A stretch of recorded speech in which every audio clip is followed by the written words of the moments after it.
हम गुंजन चौधरी मैथिली गुंजन चैनल पर समस्त मिथिलावासी के प्रणाम करै छी।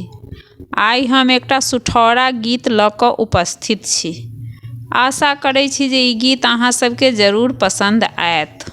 सुठौरा न खायब पिया तीत लगैया, सुठौरा न खायब पिया तीत लगैया, सुठौरा न खायब पिया तीत लगैया।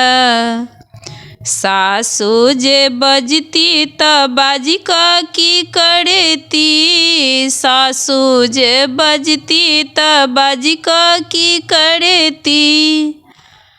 देवता मनाबैला मम्मी अबैया, सुठौरा न खायब पिया तीत लगैया, सुठौरा न खायब पिया तीत लगैया।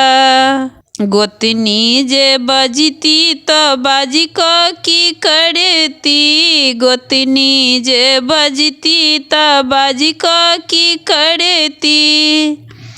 हलुआ बनाबैला भौजी अबैया, हलुआ बनाबैला भौजी अबैया, सुठौरा न खायब पिया तीत लगैया, सुठौरा न खायब पिया तीत लगैया।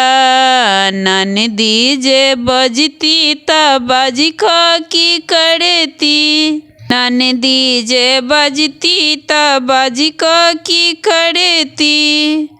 काजल से दै लेल बहिन अबैया, काजल से दैला बहिन अबैया, सुठौरा न खायब पिया तीत लगैया, सुठौरा न खायब पिया तीत लगैया। देवर जे बाजत तऽ बाजी कऽ की करत, देवर जे बाजत तऽ बाजी कऽ की करत।